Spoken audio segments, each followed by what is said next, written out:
রাস্তার মাথা কক্সবাজার জেলার চকরি উপজেলার কাকার ইউনিয়নের একটি গুরুত্বপূর্ণ স্থান। এটি স্থানীয়দের জন্য একটি পরিচিত মিলনস্থল এবং বিভিন্ন কার্যক্রমের কেন্দ্রবিন্দু হিসেবে পরিচিত। দরগা রাস্তার মাথা এলাকার বিভিন্ন সামাজিক ও রাজনৈতিক কার্যক্রম অনুষ্ঠিত হয়। স্থানীয় নেতৃবৃন্দ এবং সংগঠনসমূহ এখানে তাদের কার্যক্রম পরিচালনা করে, যা এলাকার সামাজিক ও রাজনৈতিক জীবনে গুরুত্বপূর্ণ ভূমিকা পালন করে।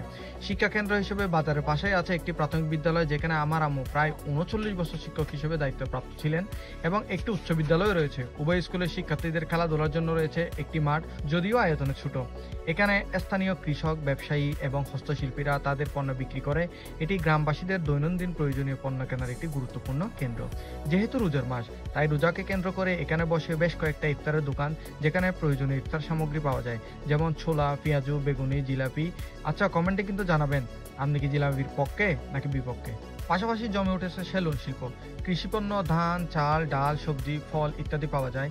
আর মাছ মাংস হিসেবে স্থানীয়ভাবে উৎপাদিত মাছ ও মাংস পাওয়া যায়। আর যদি মূল্য নির্ধারণের কথা বলি, সাধারণত দর কষাকষির মাধ্যমে মূল্য নির্ধারিত হয়। সর্বোপরি এই বাজার স্থানীয় কৃষক ও ক্ষুদ্র ব্যবসায়ীদের জন্য একটি আয় বৃদ্ধির সুযোগ।